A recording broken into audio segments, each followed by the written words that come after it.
Comenzamos aquí el último día de esta jornada, la mesa número 4, que hemos titulado, o se ha titulado desde la organización,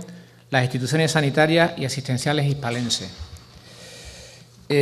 Una mesa que está más enfocada al panorama sevillano y tal, de la asistencia y los hospitales, ¿no? La verdad es que la persona que va a intervenir ahora,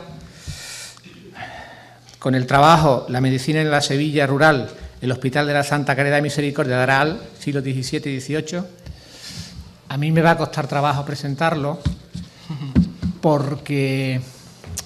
bueno, es conocido de todos ustedes, yo que vengo de fuera, pues... ¿Algún problema?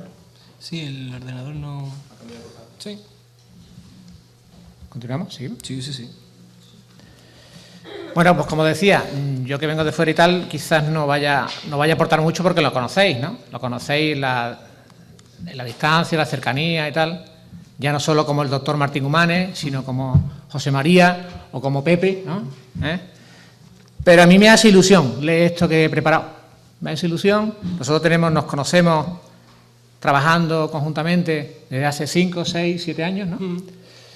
Hemos coincidido en mesas como esta,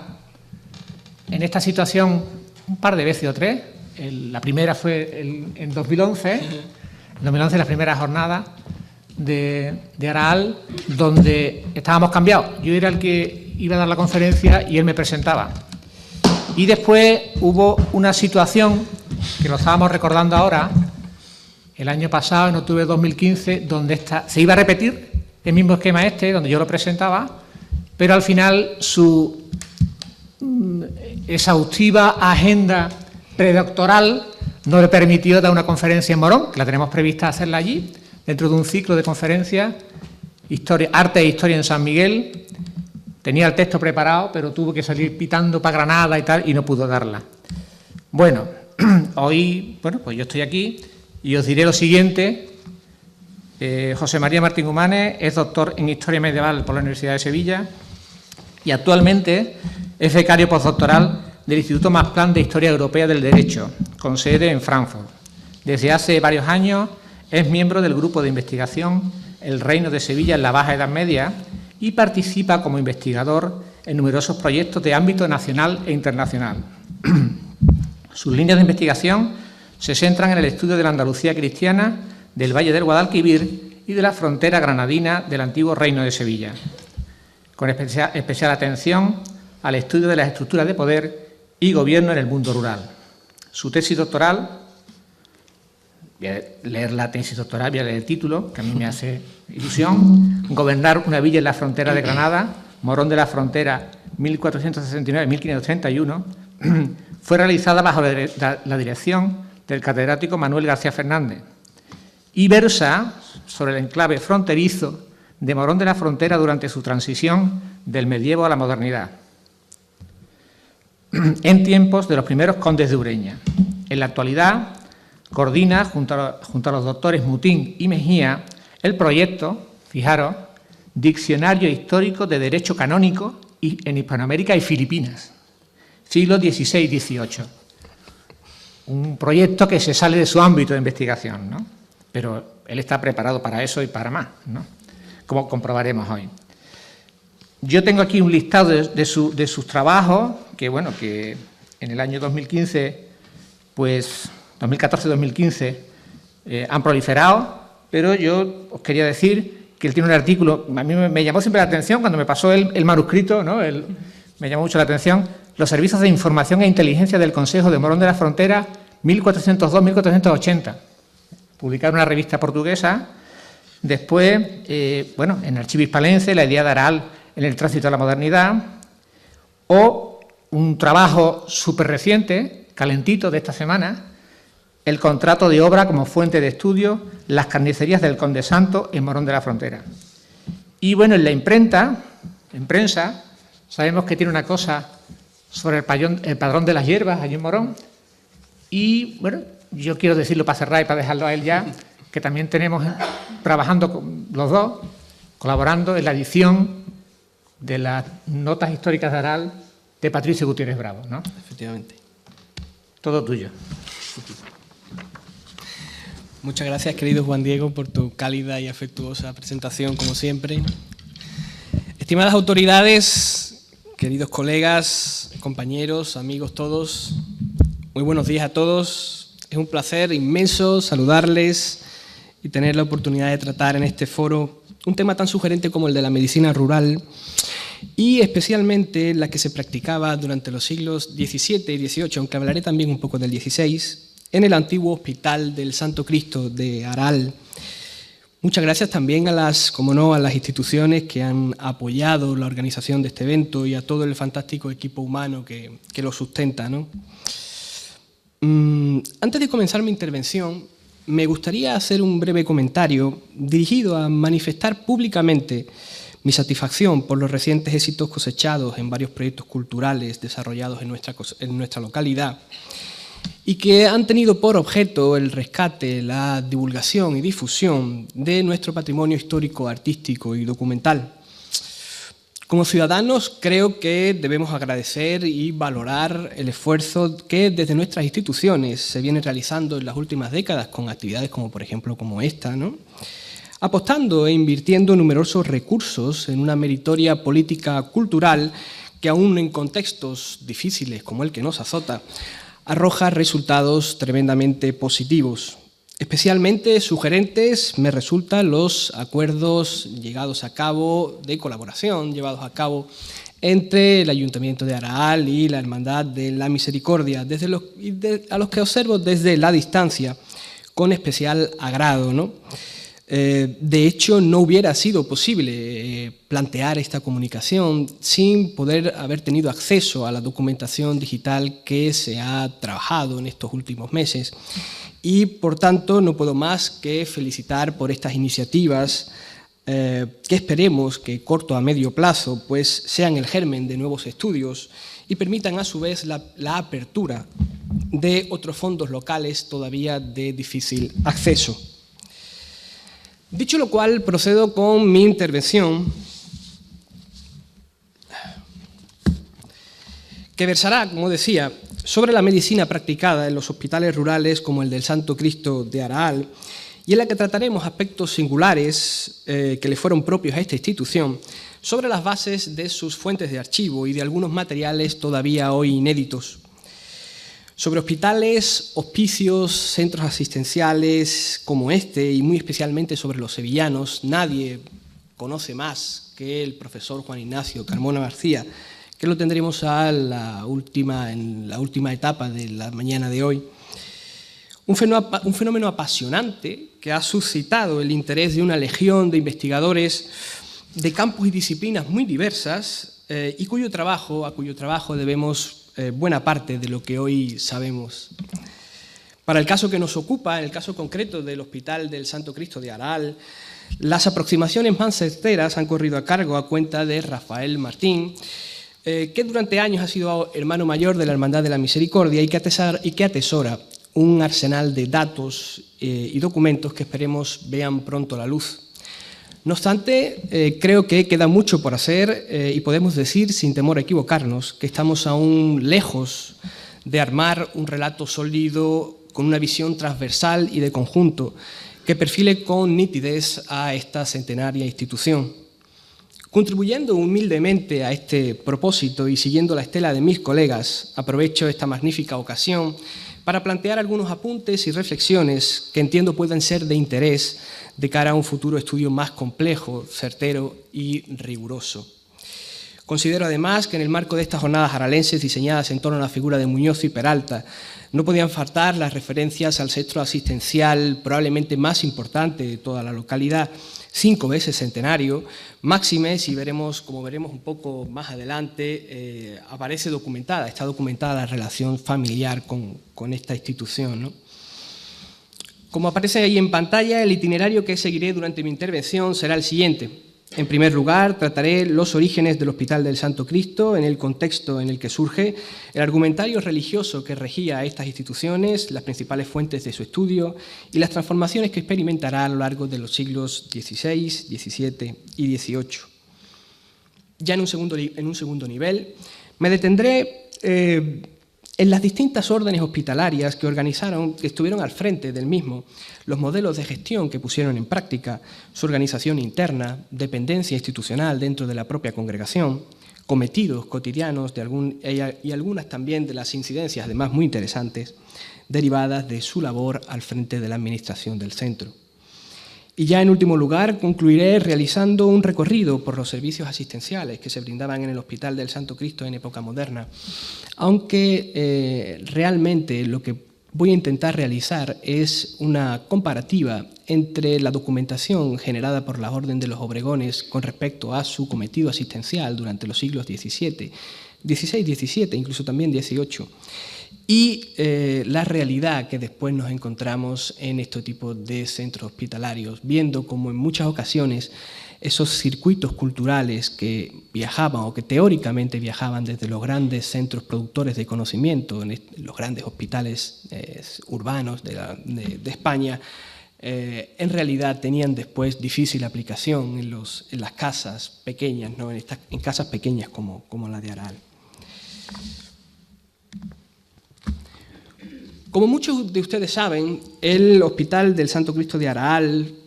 fue fundado en el año 1516 por iniciativa de los hermanos cofrades de la Hermandad de la Misericordia, constituida en 1501 bajo la advocación de la antigua imagen del Cristo de la Misericordia. Las primitivas reglas de la hermandad, hoy desaparecidas pero parcialmente conocidas a través de pleitos posteriores, reflejan en su título inicial que los hermanos hayan de denominarla siempre así de la Santa Caridad y Misericordia, por ser y haberse intitulado para cuidar de los pobres de Jesucristo y elogiar la Santísima Imagen de nuestro Señor en la columna propia de esta hermandad, y venerada con el nombre de Misericordia en la iglesia hospital que estableció dicha hermandad para la curación y tránsito de pobres enfermos, así de esta villa como de fuera. Como ha explicado el profesor Carmona a lo largo de sus múltiples trabajos, una dilatada producción, por cierto, pese a la denominación de hospital, en época moderna, este tipo de centros distaban mucho de nuestro concepto moderno de hospital. Respondían más bien a la imperiosa necesidad de atajar y hacer frente al grave problema de la mendicidad y pobreza que asolaba a la sociedad castellana del momento. A modo de refugio u hospicio, este tipo de establecimientos recogían y atendían a personas sin recursos, a quienes padecían dolencias incurables, discapacidades e incluso a personas mayores a las que se apartaba de la calle y se les ofrecía un sustento básico, consistente básicamente, en el mejor de los casos, en alimentación, alojamiento y asistencia espiritual. En muchos de ellos se brindaba además cristiana sepultura a los que allí fallecían. No en vano el auxilio funerario constituyó, junto al culto público y las procesiones, uno de los pilares básicos de la acción institucional de las cofradías modernas y uno de tantos vínculos entre estas y sus hospitales. Recientemente, Joaquín Rodríguez Mateo ha esbozado con detalle el oscuro panorama al que tuvieron que hacer frente por entonces las cofradías asistenciales como esta, un tiempo marcado por la ausencia de un sistema asistencial social y con una población golpeada reiteradamente por hambrunas, enfermedades y terribles epidemias. Las ansias de supervivencia de aquellos hombres, junto al renovado espíritu de la devotio moderna, potenciaron el papel de la solidaridad mutua entre fieles como uno de los principales elementos de vertebración y organización de estas sociedades. Así, bajo este prisma, se fue gestando el sistema asistencial de cofradías y hermandades, entendidas como asociaciones que venían a ocupar un espacio impreciso entre la vida y muerte de las personas, garantizando ese tránsito de un modo digno y cristiano ante la absoluta carencia de cualquier apoyo público. Para el feligrés, la vía de escape a esta dura existencia plagada de padecimientos era la vida del más allá, un mundo sobrenatural y eterno que compensaría o que iba a compensar al cristiano los sufrimientos terrenos. No obstante, si por algo se caracterizó la cultura del barroco, no fue tanto por la satisfacción de lo sobrenatural, sino por la cultura de la huida del castigo y la condenación, tan viva, por cierto, y crudamente descrita por la imaginería y la predicación de la época. Por tanto, lograr tener una buena muerte, por decirlo de alguna manera, asistida en lo espiritual y digna, se convirtió en el primero de los deseos para los contemporáneos, una forma de consuelo que ayudaba a rebajar los pesares del purgatorio, descrito de una manera terrible por el imaginario cultural. De este modo, el auxilio que ofrecían las hermandades y sus hospitales se presentaba como una solución de emergencia a esta dramática situación. Un intercambio de beneficios materiales y espirituales por la que quedaban garantizados el ritual fúnebre, los medios materiales, fundamentalmente consistentes en cera, paño, la cruz y la propia sepultura, y el acompañamiento humano, también muy importante. Y este conjunto era lo que constituía, por decirlo de alguna manera, un mínimo elemental para el bien morir. Una asistencia que, como decíamos, las propias cofradías brindaron en hospitales e hicieron extensivas a pobres y enfermos, siendo la caridad cristiana el motor de estas obras piadosas tan afines al espíritu de la Contrarreforma. Damos cuenta de este y otros muchos detalles de la institución que nos ocupa gracias a los testimonios documentales que se conservan en el archivo de la Hermandad de la Misericordia de Aral. Abordar su estudio hace preciso una primera aproximación a sus fuentes, aunque sea de carácter general y a vuela pluma, tanto a las propias de archivo como a otros posibles testimonios procedentes de crónicas y narraciones históricas contemporáneas. En lo que respecta a las primeras, 3 son los archivos de referencia. El primero y más importante de ellos, sin duda, es el archivo de la Hermandad de la Santa Caridad y Misericordia, cuyo fondo, que arranca a fines del siglo XVII, coincidiendo con la llegada de los Obregones y su modelo de gestión burocrática, presenta un buen número de materiales para el siglo XVIII y época contemporánea. Si bien ha sufrido importantes pérdidas de documentación, hay series que resultan de suma utilidad e interés. Es el caso de los, como pueden apreciar en pantalla, de los libros de acuerdos de Cabildo de la propia hermandad, muy particularmente los legajos 1 y 2, que comprenden desde 1677 a 1865, de manera ininterrumpida, y en ellos se detallan los asuntos, como ustedes bien saben, y sobre todo los que están familiarizados un poco con esta documentación, los asuntos cotidianos de la propia institución. Entre ellos se cuentan numerosas cuestiones relativas al hospital y relaciones mantenidas entre la hermandad y las órdenes que los regentaban por entonces. Junto a estos legajos destacan igualmente aquellos que se refieren a los registros de entrada y salida de enfermos, cuya profusión de detalles e informaciones modulan en cierta medida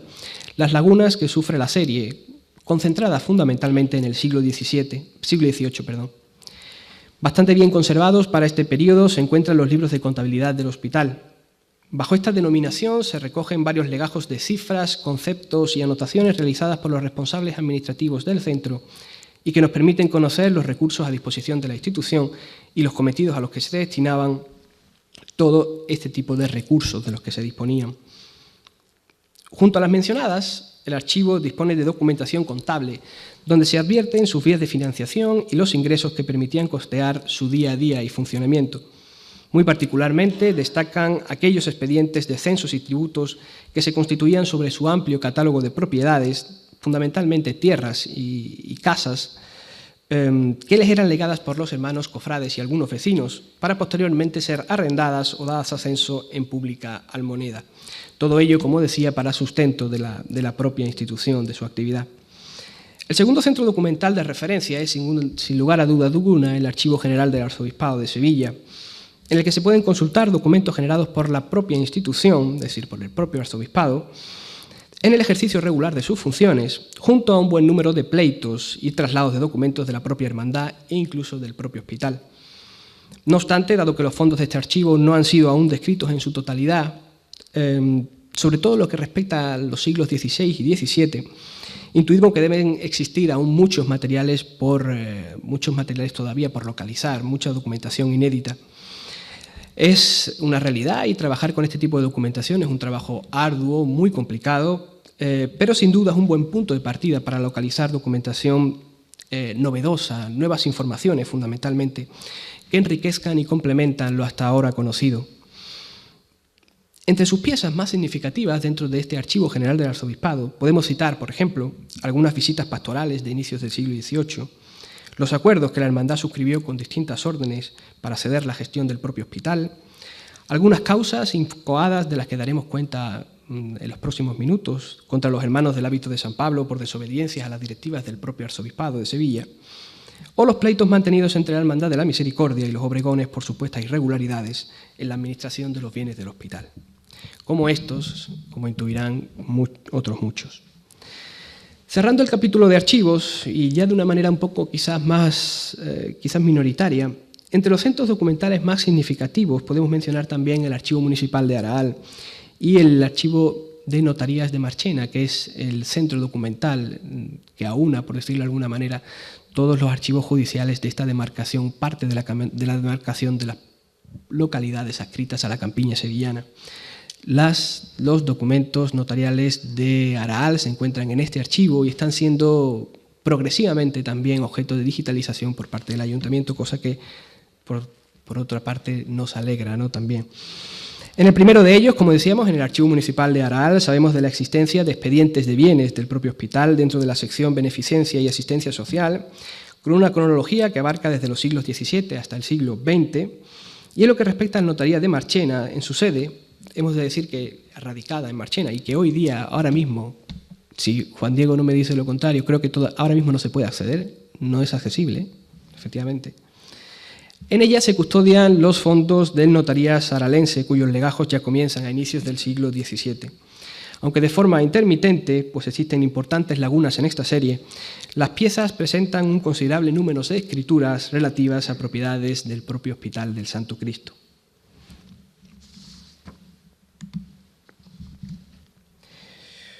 Junto a este tipo de fuentes, hemos recogido también una serie de testimonios sobre el hospital, algunos anteriores y otros contemporáneos a las fuentes indicadas,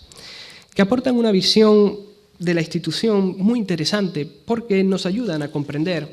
aún mejor la fisonomía del propio centro, sus cometidos, el funcionamiento y la verdadera dimensión que ésta adquiría entre las personas que lo conocieron en su momento a pleno rendimiento. El primero de ellos, y aunque es una obra hagiográfica y con una visión quizás un poco, por decirlo de alguna manera, dentro de ese perfil de las hagiografías, muy exaltando la labor piadosa ya no solamente de la persona a la que se le dedica la obra, sino de las propias instituciones que en ella tienen cabida, nos encontramos con el pasaje que escribe el jesuita Gabriel de Aranda, autor en 1690, como decía, de una hagiografía sobre el misionero aralense Sebastián de Monroy, muerto mártir en las Islas Marianas algunos años antes. En sus primeras páginas, donde trata los orígenes de Monroy, dedica varios párrafos a elogiar la existencia de varios establecimientos en la villa, donde se atendían con dedicación a pobres y enfermos. Tras una breve introducción, Aranda se detiene en destacar muy particularmente la labor realizada por entonces por el Hospital del Santo Cristo y la predilección que gozaba este antiguo santuario entre sus propios vecinos. Dice así, como aparte de los fragmentos que he incorporado, la villa tiene 3 hospitales en donde se ejercita la caridad con los pobres y enfermos, uno llamado de San Sebastián, que sirve para recoger pobres cuando sanos, otros 2, uno de mujeres y otro de hombres, para curar a los pobres cuando enfermos, y aunque el hospital de mujeres, que se llama de Santa María de Gracia, está muy bien asistido, pero el de hombres pudiera ser hospital de cualquier gran ciudad y poder concurrir en él varias cosas que le hacen estimable, hablaré de él en particular. Y en efecto, Aranda se detiene en destacar muy particularmente la labor que realizaba el Hospital del Santo Cristo de la Misericordia de Araal y la predilección que gozaba este antiguo santuario entre sus vecinos. Es cuidado de los hermanos del Buen Suceso, con grande caridad, aseo y asistencia, como usan en las casas, que las repúblicas han entregado a su cuidado. La iglesia, que sirve de santuario al Santo Cristo de la Misericordia, es tan frecuentada de todo el lugar y de muchos, que de lejos vienen a cumplir en ella sus votos de los beneficios recibidos por la invocación de aquella milagrosa imagen, que es una continuada romería. Los cautivos en la África libertados milagrosamente han colgado allí sus votos. De India se han cumplido allí promesas por haber experimentado aún tan remotos los influjos de su benignidad para remedio de sus trabajos y miserias. Y finaliza diciendo, y aunque muchos años ha que está entablada con esta milagrosa imagen la devoción, en nuestros días ha crecido más, por haberse fundado en esta iglesia la piadosa y exemplar hermandad de la Santa Escuela de nuestro Redentor Jesucristo, dice exactamente, tan asistida y tan piadosa, que tiene súbditos créditos de estimación la Santa Escuela del Aral entre muchas que hay en la Andalucía.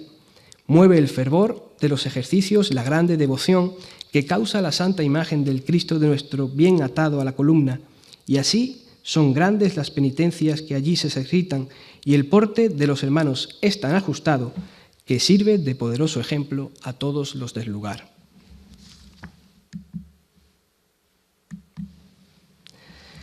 Para apenas 2 décadas después, disponemos del detallado informe presentado por el licenciado don Juan Bejarano en el marco de su visita pastoral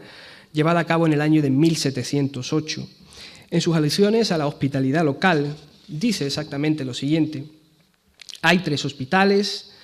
uno el que llaman el Santo Cristo de la Misericordia, que está a cargo de los hermanos de la Congregación de Bernardino de Obregón. En la iglesia de este hospital hay sagrario con sacramento, que visité y hallé con toda decencia, y de este sagrario cuidan los curas de la parroquia por ser capilla de esta dicha iglesia, en la cual, asimismo, se celebran todos los lunes en la tarde los santos ejercicios de la Escuela de Cristo, que es frecuentada de dichos curas y otros eclesiásticos y devotos seglares.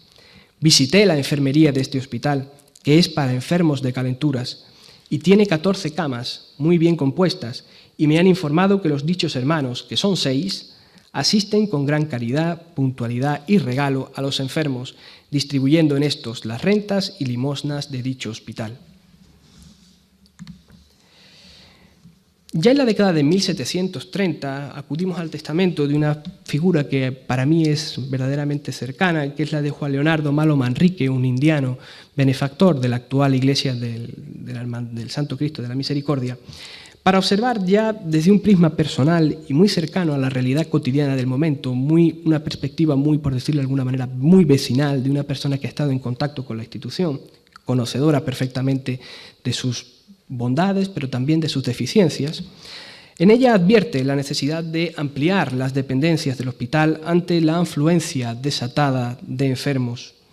Su figura es, además, como decía, fiel exponente de la devoción que los locales profesaban a la imagen del Santo Cristo de la Misericordia, de la religiosidad popular aralense y de la estima que en el conjunto de la sociedad rural, de la zona, de la comarca fundamentalmente, tenían este tipo de instituciones, y esta muy en concreto. Dice textualmente, como pueden observar en pantalla: lo primero, se ha de comprar un sitio capaz y competente en la dicha villa de Aral, mi patria, inmediato al Hospital de la Misericordia, y en él hablar de nuevo a toda costa una iglesia desde sus cimientos, para que luego que esté acabada se coloque en ella la milagrosa imagen del Santísimo Cristo de la Misericordia que se venera en ese momento en este hospital. Y respecto de hallarse esta santa imagen en el referido hospital, congregación de los hermanos Obregones, y por la cortedad de su fábrica, no tener los enfermos toda aquella capacidad de salas que se requiere para su curación, por lo cual es mi voluntad que la dicha iglesia, que nuevamente se fabricare, quede agregada e incorporada a dicho hospital, y que el cuerpo que al presente le sirve de iglesia se haga en él 1 o 2 salas de enfermería capaces, si el sitio lo permitiere, abriendo ventanas a la callejuela que llaman del Santo Cristo, así para que tengan bastante claridad como para ventilación de los aires, haciéndose todo ello con buenas maderas y materiales para su duración. Dice igualmente: y para que los dichos enfermos tengan quien les administre los santos sacramentos con toda prontitud y consuelo en sus dolencias, mando que del residuo de dicho mi caudal, que era bastante, se saque la cantidad de principal que fuere competente, para que se le den a un señor sacerdote, clérigo natural y vecino de la villa de Aral, con cargo y obligación, que ha de estar a su cargo el visitar los enfermos que en él hubiere, consolarlos, confesarlos, darles la Santa Comunión y auxiliarlos al tiempo de su muerte, para lo cual ha de residir y habitar precisamente en dicho hospital. Es, por tanto, mi deseo y voluntad aumentar el referido hospital y que por este medio logren alivio sus pobres. Dispongo y ordeno que todo mi caudal, que por mis albaceas se empleare, en fincas ciertas y seguras, para que el aumento de camas del hospital y sustento de ellos lo administre y beneficie y cuide la misma Santa Casa del Hospital como los demás bienes que ahí tiene debajo de sus reglas, de su instituto y fundación. El último de estos escritos nos lleva, y además un escrito que conoce muy bien Juan Diego Mata, nos lleva directamente a finales del siglo XVIII. Creo que lo mencionó en su exposición del miércoles. Nos lleva concretamente a las referencias de Patricio Gutiérrez Bravo acerca de sus notas históricas del Araal. Es, como digo, está fechado en el año 1787 y son las referencias concretas que hace al Hospital de la Misericordia, habidas en estas noticias, ¿no? Unas noticias que iban dirigidas a formar parte del Diccionario Geográfico Histórico de España del geógrafo real, como ustedes lo conocen, Tomás López. Este es un documento inédito, como decía, y elaborado por el célebre Patricio Gutiérrez Bravo, capellán de la iglesia parroquial de Santa María Magdalena de Araal y persona muy reconocida entre los ilustrados españoles de la segunda mitad del siglo XVIII, sobre todo si lo limitamos o restringimos la cuestión al ámbito andaluz y muy particularmente sevillano. Dice así concretamente: hay un hospital que se intitula de la Misericordia al cuidado de los hermanos obregones desde el año 1664. Se tiene por uno de los santuarios más célebres de estos contornos, con el motivo de venerarse en él de tiempo inmemorial una célebre imagen de nuestro Redentor en el tramísimo paso de la columna, bajo el título de la Misericordia. Antes que se fabricase la nueva iglesia, se registraban adornadas sus paredes, mejor que con colgaduras de tela, con muchos trofeos de mortajas de muertos resucitados, cadenas de cautivos liberados, muletas de cojos habilitados y otras 1000 especies alusivas a los prodigios que con sus vecinos y forasteros ha obrado este señor. Todo esto se quitó y no se volvió a poner en la nueva iglesia, aunque veremos después, al final de la intervención, las referencias a los exvotos, sino 4 pinturas de otros milagros modernos y no de tanto asunto. Asimismo, continúa Gutiérrez Bravo, la hospitalidad está con mucho cuidado, asistida por los hermanos que ejercitan la caridad con los enfermos.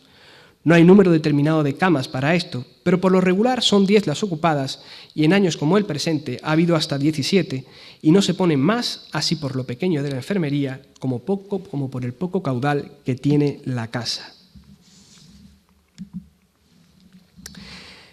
Volviendo a la dimensión político-institucional del Hospital del Santo Cristo y dejando un poco atrás la documentación, las referencias existentes en documentación de archivo y en documentación cronístico-narrativa,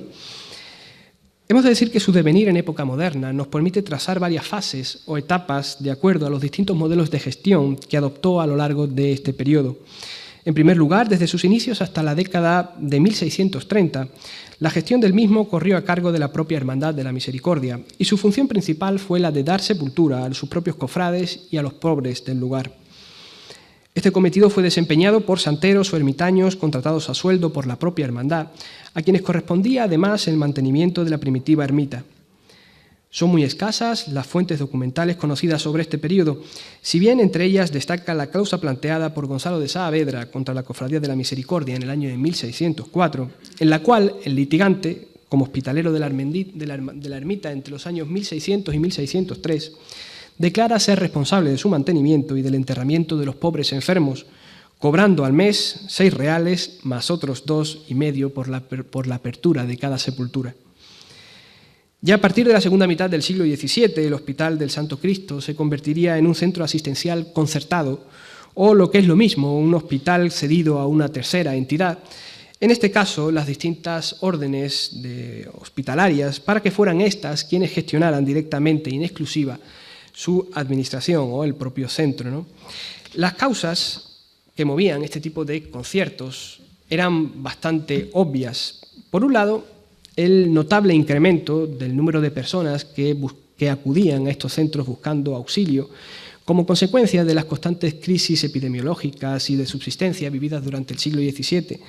desbordando las posibilidades asistenciales de su etapa inicial. Y por otro, quizás también un apunte muy interesante y que veremos con un poco más de detalle en la última parte de mi intervención, la especialización que durante la segunda mitad del siglo XVI e inicios del siglo XVII vivió la disciplina médica, en la que los nuevos cuidados y atenciones con las que se combatían las enfermedades requerían de saberes y métodos solo al alcance de estas instituciones hospitalarias. Y es que dentro de la disciplina médica, por entonces ya no bastaba únicamente en el acto absoluto de entrega al pobre, al enfermo, como ejercicio fundamental de la piedad y de la caridad cristiana, sino que era necesario un uso racional, propio de la mentalidad renacentista, de todas las posibilidades disponibles para que este servicio,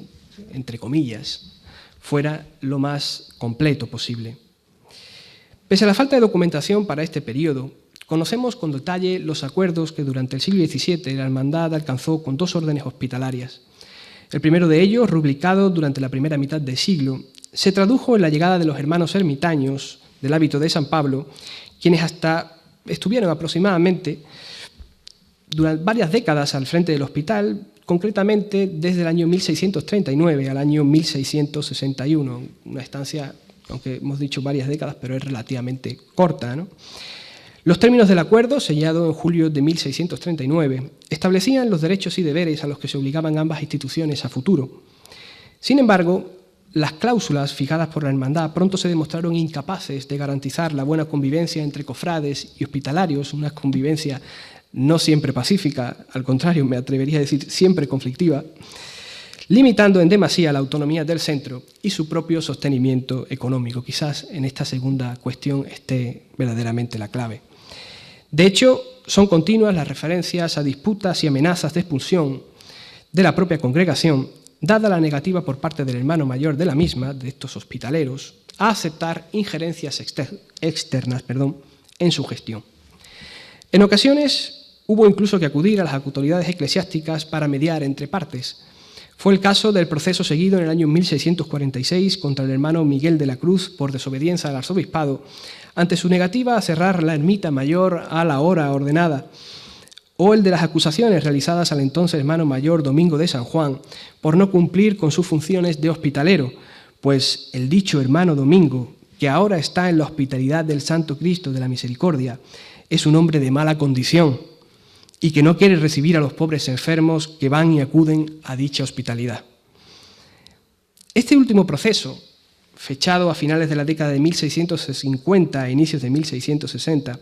fue el auto definitivo por el cual la Iglesia hispalense pondría fin a los constantes enfrentamientos entre ambas instituciones, decretando definitivamente su expulsión del propio hospital. Fue, por tanto, una existencia muy efímera, limitada prácticamente apenas 2 décadas. La segunda de las órdenes al frente del Hospital del Santo Cristo y sobre la que nos centraremos a lo largo de los próximos minutos, fue la mínima congregación de los enfermeros, de los hermanos enfermeros pobres, también conocida popularmente como los obregones o los hermanos hospitaleros de la congregación del venerable Bernardino de Obregón, estudiada recientemente por Manuel Jesús García Martínez en su tesis doctoral, Cuidar el cuerpo y salvar las almas, la práctica de la enfermería según el modelo de la congregación de enfermeros obregones. No es casual que el volumen de documentación que se conserva en el archivo de la Hermandad de la Misericordia comience en esta época y pertenezca básicamente a esta época. Como mencioné al inicio, todos estos materiales son de esta fecha y aunque se han producido importantes pérdidas, obviamente, debemos reseñar que la huella de los obregones sobre el patrimonio documental aralense es muy importante. Ello se debe fundamentalmente al modelo de gestión que traen los obregones en su administración del centro, consistente en la total burocratización de su actividad, dejando testimonio escrito de todos aquellos detalles que afectaban a su administración, desde aspectos de gobierno hasta cuestiones que afectaban a cuestiones de índole económica e incluso puramente asistencial. Junto a la Orden de San Juan de Dios, que conoce aquí muy bien nuestro amigo García Ríos, y la Orden Betlehemita de Pedro Betancourt, la de los Obregones fue una de las grandes instituciones españolas dedicadas a la prestación de cuidados a los pobres enfermos y la que logró permanecer mayor espacio de tiempo al frente del Hospital del Santo Cristo, en torno a aproximadamente 1,5 siglos de extensión. Su llegada a Araal se inserta dentro de un periodo expansivo que vivirá durante el último cuarto del siglo XVI y primera mitad del siglo XVII, un periodo muy importante de expansión, y que la llevaría a regentar decenas de hospitales y a casas asistenciales por todo el espacio peninsular, entre ellos el Hospital Central de Madrid y el de Nuestra Señora de Buen Suceso de la ciudad de Sevilla. Fue precisamente el por entonces mayordomo de la Hermandad de la Misericordia, don Francisco Muñoz Bravo, citado en la documentación como padre de Muñoz y Peralta, casualmente, la persona que comenzaría las conversaciones para esta nueva concertación en marzo de 1664. Su interlocutor a estos efectos fue Matías de San Cirilo, que actuaba como este señor era el hermano mayor del referido hospital de Nuestra Señora del Buen Suceso y actuaba como mediador de la dirección de los Obregones, que estaba radicada en el Hospital Central de Madrid. La escritura de concordia, armada por ambas partes, sería ratificada oficialmente pocos días después por el Cabildo de la Hermandad de la Misericordia y acto seguido por la autoridad eclesiástica competente, que en este caso era el provisor de la ciudad de Sevilla, dando licencia y aceptando la venida de los hermanos de dicha congregación para que tomasen las riendas del hospital a cambio de 50 ducados de renta en cada un año. Las cláusulas de la misma aparecen reflejadas en pantalla y no me detendré en mencionarlas, aunque pueden ustedes visionarlas con total claridad. Tal y como recogen las fuentes documentales, y pasamos ya un poco a ver un poco las cuestiones más de índole interna del propio hospital, el número de hermanos que estuvieron a cargo de este centro nunca fue el mismo, no fue estable, sino que fue oscilando entre las necesidades propias del hospital y las presentadas por otras fundaciones de la propia congregación. Por distintos testimonios sabemos que a lo largo del siglo XVII fueron 6 las personas que habitualmente se desempeñaron, cifra que llegó a incrementarse hasta las 9 personas en algunos momentos del siglo XVIII, coincidiendo con periodos de especial afección epidémica en la comarca.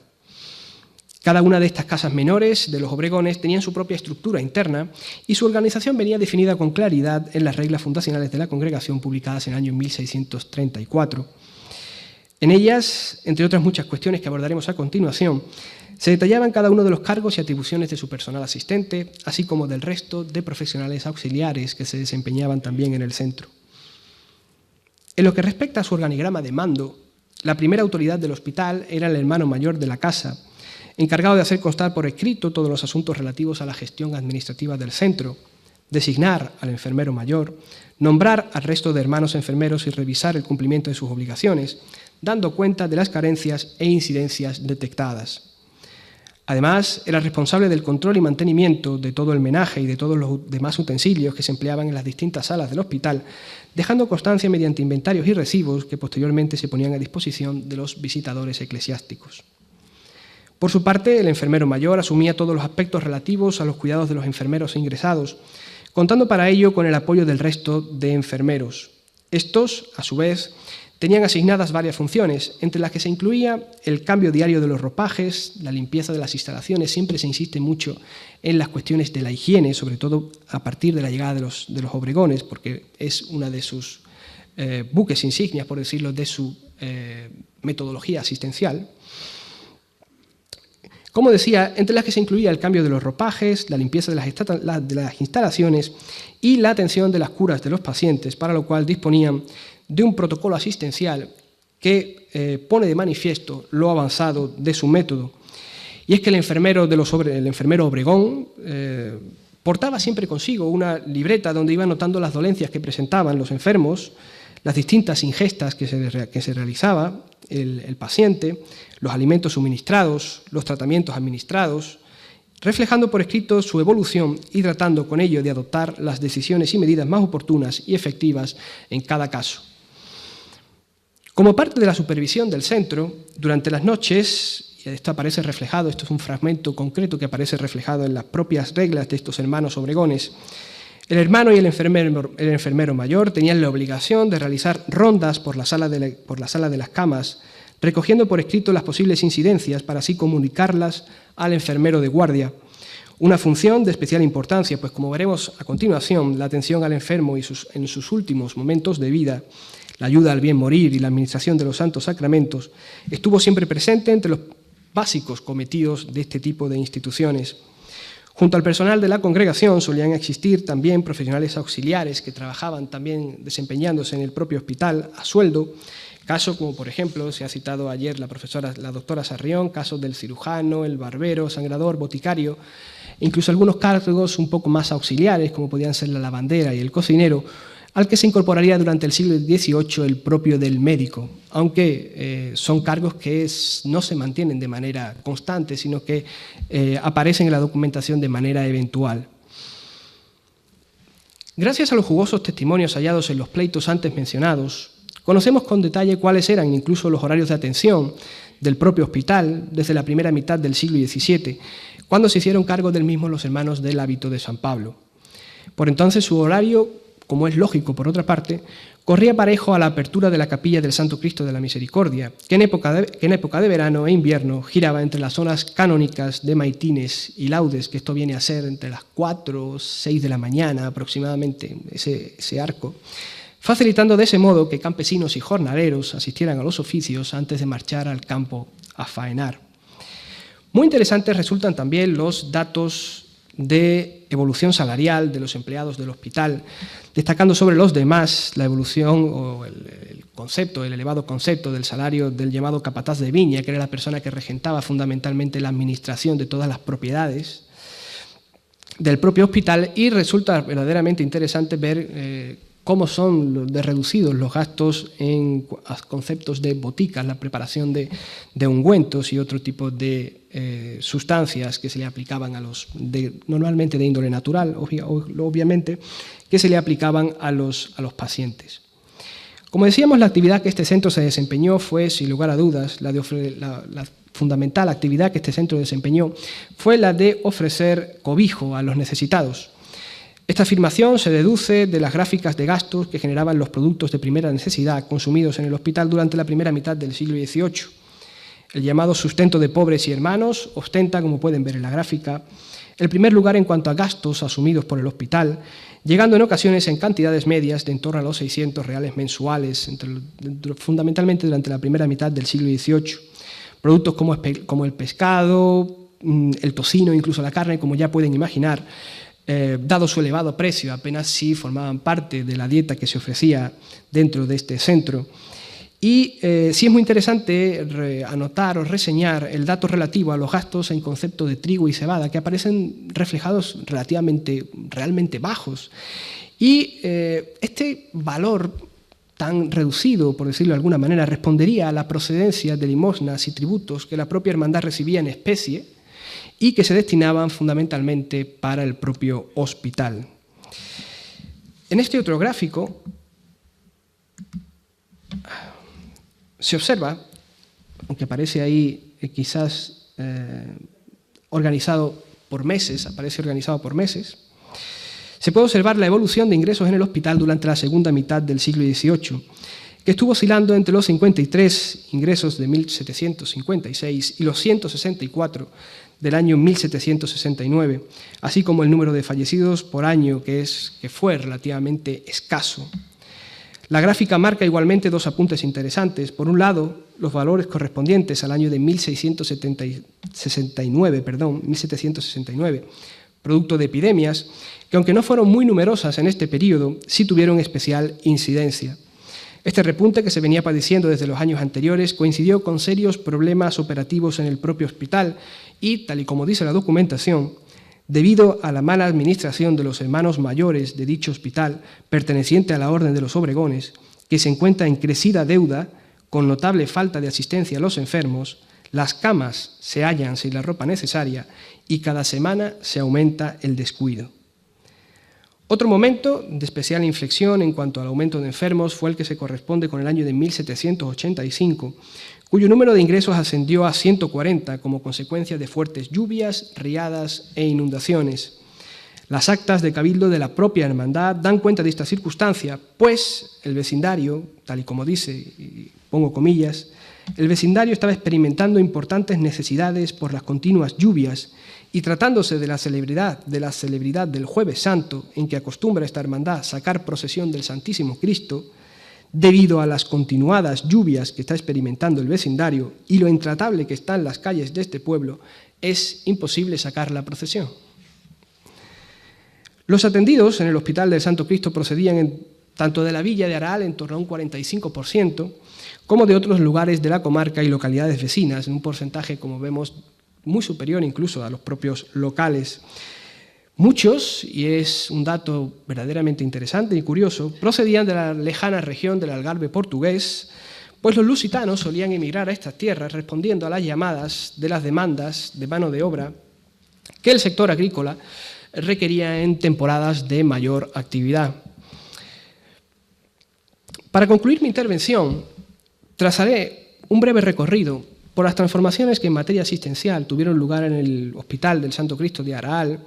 de acuerdo a los avances sanitarios acontecidos en época moderna y al método empleado por la Congregación de los Hermanos Obregones. A la hora de plantear esta parte de mi intervención, realmente era complicado hacer una valoración, un estudio detallado acerca de las prácticas asistenciales que se llevaban a cabo en el propio centro, porque hay muy poca documentación al respecto.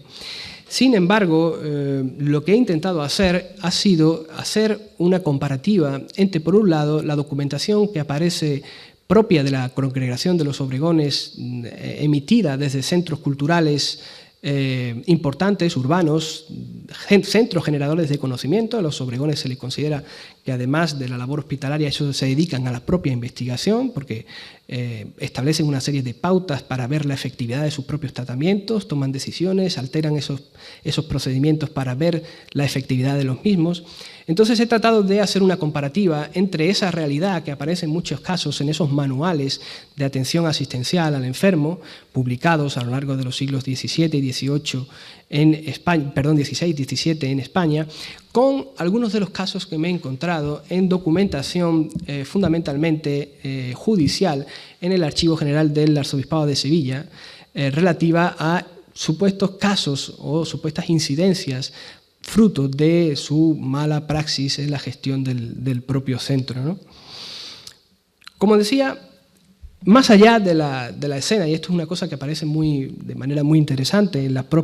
el propio libro de reglas de la congregación, más allá de esa imagen idílica que el libro de reglas de la Hermandad del Venerable Bernardino de Obregón muestra acerca de su personal, al que se refiere como docto y bien instruido, la práctica cotidiana revela que la realidad, y sobre todo en casos como este, debió ser otra bien distinta. En la mayoría de los casos eran muy pocos los hermanos de la congregación que disponían de conocimientos básicos del oficio. Yo me atrevería a decir incluso un porcentaje muy pequeño de hermanos estaban alfabetizados, incluso me atrevería a decir. Como tampoco la mayoría de los centros, y mucho menos estos de un carácter tan marginal y además incluidos o insertos en el mundo rural, tenían o contaban con la presencia de médicos, ya no médicos que venían o procedían del ámbito universitario, sino incluso prácticos en muchas ocasiones. En este sentido, estoy en total sintonía con el profesor García Martínez en su trabajo sobre los Obregones, cuando menciona textualmente que en la España moderna la asistencia sanitaria era llevada a cabo de manera simultánea por los profesionales universitarios, médicos y cirujanos con título universitario, y por los que accedían sin ningún otro bagaje que su propia experiencia. Hemos venido hablando a lo largo de todas estas sesiones acerca de esta modalidad tan concreta de ese médico que ejerce por fuera, ¿no?, por decirlo de alguna manera. Este tipo de profesionales no tenían otro bagaje que su propia experiencia, fruto de la observación y la práctica, y eran conocidos como empíricos, barberos, hernistas, sacadores de piedra, comadronas, etc. Y la escasez de titulados justificaba esta medicina empírica y creencial contra la que lucharon infructuosamente las instituciones oficiales. Así es la afirmación que hace el profesor García Martínez. Fue precisamente la medicina oficialista, conocida como hipocrática o galénica, que hemos tratado aquí en estos días, la que ejerció una enorme influencia ya desde época medieval y hasta bien entrado el siglo XVIII. Esta defendía, como decía la profesora Terrada el pasado jueves, que la enfermedad estaba asociada al medio y a conceptos como los de la contaminación y las impurezas. Entre el conjunto de la sociedad se pensaba que la salud del hombre radicaba en el correcto equilibrio de 4 humores y su alteración o descompensación en el organismo causaban la enfermedad, un estado general de desequilibrio que el medio ambiente podía afectar e influenciar. Por tanto, el exceso de un humor o la escasez de otro podía causar la enfermedad, como podían hacerlo la corrupción o la putrefacción de algunos de estos humores que existían en el organismo. Además de este panorama un poco tan extraño que nos resulta acerca de la concepción de la enfermedad en época moderna, debemos añadir las interpretaciones naturalistas de las tradiciones galénica e hipocrática, y menciona concretamente García Martínez lo siguiente, y es que competían este tipo de interpretaciones acerca de las enfermedades competían y se combinaban con los puntos de vista religiosos, con el resultado de que cada uno poseía el poder de conformar las reacciones a la enfermedad. Y así, si bien las comunidades expulsaban a leprosos y ponían en cuarentena a los enfermos de peste, procuraban al mismo tiempo la expiación de los pecados y hacían penitencia por ello. Por su parte, también la magia y la astrología ejercían gran influencia en la mentalidad de la primera época moderna. La astrología aceptaba concretamente que los cuerpos celestes podían influir e influían en el organismo humano, podían causar y causaban enfermedades, siendo para ello necesario preparar un horóscopo para poder establecer un diagnóstico. Las medidas terapéuticas solían, a fin de cuentas, ser muy parecidas a las que utilizaban los propios médicos: purgas, sudoración y sangrías. En este delicado contexto doctrinal, con la amenaza siempre presente de la Inquisición, como vimos en el día de ayer, la verdadera revolución que incorporó la medicina de fines del siglo XVI e inicios del XVII fue el reconocimiento de la triple dimensión asistencial del enfermo: física, psicológica y espiritual, y la necesidad de asistirlo en cada uno de estos planos. No quiere esto decir que la función original, es decir, el auxilio funerario al enterramiento, perdiera presencia en estos centros, todo lo contrario, si bien hasta entonces todos los esfuerzos asistenciales habían ido orientados en gran medida a la asistencia al bien morir y a proveer de sepultura al difunto. De hecho, los propios obregones, siguiendo un exitoso género literario, si se le puede llamar género,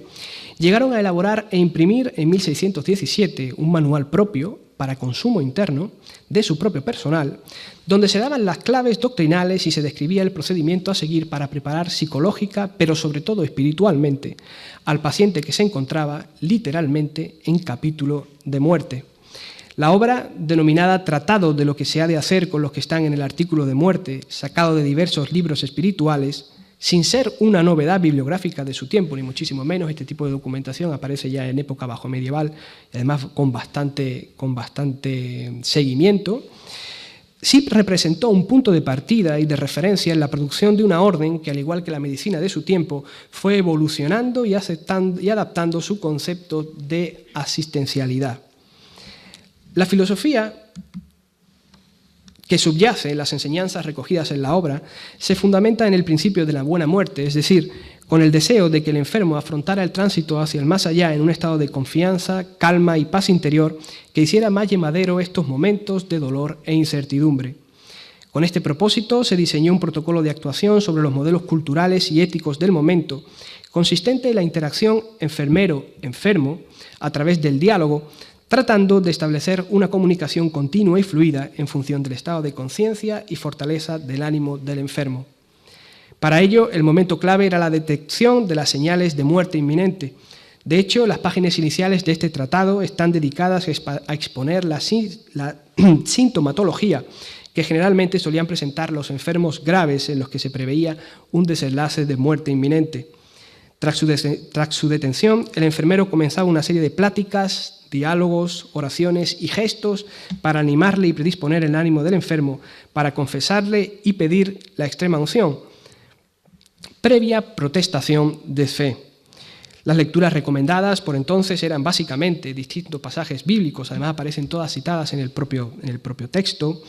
pasajes bíblicos de la vida y obra y pasión de Jesucristo, que contribuyeran en cierta medida a generar espacios de devoción y tranquilidad espiritual. Todo ello acompañado del ritual correspondiente con la contemplación del crucifijo del paciente por parte del paciente y la administración del agua bendita. Las aportaciones, no obstante, de los hermanos obregones no se acabaron aquí en este ámbito. Junto a los tradicionales manuales para el bien morir, como el que acabamos de reseñar,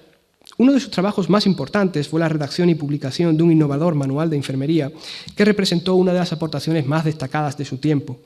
Nos referimos concretamente al Manual de Enfermeros, instrucción de enfermeros para aplicar a los remedios a todo género de enfermedades y acudir a muchos accidentes que sobreviven en ausencia de los médicos. Ellos ya son conscientes de que en muchos de sus centros no hay ni siquiera médicos y que hay que establecer una serie de pautas para afrontar este tipo de situaciones. La obra, a cargo del enfermero obregón Andrés Fernández, editada en Madrid en 1617, conoció varias ediciones a lo largo de los siglos XVII y XVIII, a las que se incorporaron todo tipo de comentarios, mejoras y añadidos. Redactada por y para enfermeros, la elaboración de esta pieza supuso no solo el primer intento de recopilar y difundir un conjunto de conocimientos de esta disciplina, sino que además puso de manifiesto la toma de conciencia sobre la existencia de un oficio con entidad propia y al que había que dotar de un cuerpo doctrinal y metodológico. Desde el punto de vista formal, la obra a la que nos referimos es un volumen, además de unas dimensiones bastante pequeñas, de algo más de 200 páginas y 31 capítulos, y en cuanto a su contenido, como hemos visto anteriormente en el índice, ya deja entrever un importante grado de conocimientos de distintos saberes científicos, caso de la medicina, la anatomía, la botánica o la terapéutica. Se incluyen pasajes definiendo técnicas de enfermería, explicando la elaboración de un determinado compuesto medicinal y sus posibles alternativas, si bien en muchos casos se observa una importante carencia de base científica e importantes reminiscencias de enfermerías de épocas anteriores, fundamentalmente bajo-medievales. Haciendo un desglose un poco más detallado de la obra, podemos clasificar sus contenidos en los siguientes grupos o categorías: técnicas y procedimientos terapéuticos, cuidados de enfermerías para determinadas situaciones de emergencia, preparación, indicación y administración de distintas fórmulas medicamentosas, aspectos anatómicos, consejos y orientaciones dietéticas también muy importantes, priorización en los tratamientos prescritos por el médico, etc. No obstante, pese a este alarde de conocimientos que exhibió por entonces la disciplina de la enfermería y en lo que muchos especialistas han denominado un siglo de oro por parte de la enfermería española, podría ser un objeto de interesante análisis comprobar hasta qué punto todo este tipo de conocimientos que se generaban en estos espacios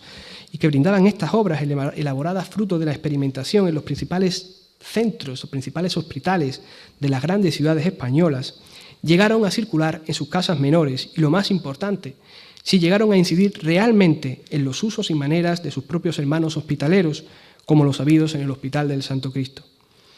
Desgraciadamente son muy escasas las bibliotecas que de esta congregación hospitalaria se han conservado en sus antiguas casas menores, haciendo prácticamente imposible constatar este hecho. No obstante, me asalta la reflexión al hilo del pleito disputado en el arzobispado de Sevilla contra los hermanos obregones del Hospital del Santo Cristo, a quienes se les acusaba de no poner remedio a la caída de una de las tapias que cercaba el Campo Santo anexo al hospital. Y es que, según los testimonios de los testigos, los hospitaleros no solo estaban haciendo dejación de sus funciones por no reparar el derrumbe del cercado, algo que les correspondía a ellos, poniendo, por tanto, en serio riesgo a los vecinos de la localidad por la posibilidad de contagio ante aquel foco infeccioso, sino que además aprovechaban la situación para, por la noche, trasladar cadáveres al interior de la ermita a cambio de una gratificación económica de la familia del difunto, contraviniendo, como ustedes saben, todas las disposiciones existentes a estos efectos. Ello pone de manifiesto que los centros culturales generadores de conocimiento tuvieron serios problemas para implantar sus directivas de actuación en sus casas menores y muy particularmente las radicadas en el mundo rural, donde las prácticas sanitarias de los enfermeros y, como hemos visto, las propias convenciones de los mismos pacientes estaban todavía profundamente alejadas de estas ideas renovadoras, marcadas por el arraigo de la religiosidad popular y, en ocasiones, siendo hasta contraria a intereses creados en muchas de sus propias sedes. Lejos, pues, de estas innovaciones, la medicina, y muy especialmente la practicada en estos contextos, siguió ejerciéndose de acuerdo a convenciones tan antiguas como las sangrías, las purgas o el clíster, y con viejas concepciones mágicas sobre la enfermedad y la salud, donde estaban a la orden del día las invocaciones a Dios y a la Virgen María, los cultos de determinados santos sanadores o a tallas que decían ser milagrosas. Es esta dimensión asistencial, esta dimensión milagrosa de la efigie del Santo Cristo de la Misericordia, la que hacía atraer al hospital, como veíamos antes en Patricio Gutiérrez Bravo, casi en peregrinación, a un notable número de lugareños y foráneos buscando su protección. Anteriormente, como decíamos, vimos las tradiciones y costumbres, muchas de estas tradiciones y costumbres que realmente siguen hoy en boga, y como estos, el empleo de vocablos religiosos en el habla cotidiana, que se ponían de moda en ese momento, bueno, no de moda, sino que eran habituales antaño, oraciones y plegarias con fines muy concretos, como el detener o acabar con la causa de una determinada aflicción, o incluso también el empleo de amuletos para evitar el contagio. Ya para concluir, dentro de esta serie de creencias y saberes populares me gustaría mencionar muy particularmente al exvoto, que según Rodríguez Becerra se define como aquel objeto ofrecido con carácter público a seres sobrenaturales en respuesta a un favor recibido, cuya donación había sido por lo general prometida anteriormente. Sabemos por el propio Gutiérrez Bravo que las paredes, y además lo vimos anteriormente, de la primitiva ermita estaban repletas de exvotos que fueron retirados tras la construcción de la actual iglesia. No obstante, conservamos un exvoto muy especial, aunque este es de la segunda mitad del siglo XIX, segunda mitad de 1860, aunque muy en la línea de los que se realizaban en los siglos anteriores. Se trata del exvoto encargado por Carmen Carrión, madre de Concepción Blanco, que se encuentra, esta pieza se encuentra en la sacristía de la actual iglesia de la Hermandad de la Misericordia de aquí de Aral, tras producirse la milagrosa sanación de su hija, tras encomendar su salud a las imágenes del Cristo de la Misericordia y su Santísima Madre de los Dolores. La transcripción dice literalmente: hallándose Concepción Blanco padeciendo una aguda enfermedad y sin esperanzas de vida, de su madre, Carmen Carrión, imploró el auxilio del Santísimo Cristo de la Misericordia y de su Santísima Madre de los Dolores, y recobró su salud, y para memoria puso año 1860. Este exvoto era, pues, uno de estos tantos que se encontraban en el Hospital del Santo Cristo y que ponen de manifiesto la pervivencia de esta devoción adscrita desde hace siglos a este centro asistencial, la más antigua de las todavía presentes en la localidad. Sin otro particular, les invito a consultar con más detalle todos los aspectos referentes a esta comunicación en las actas de este congreso. Muchísimas gracias.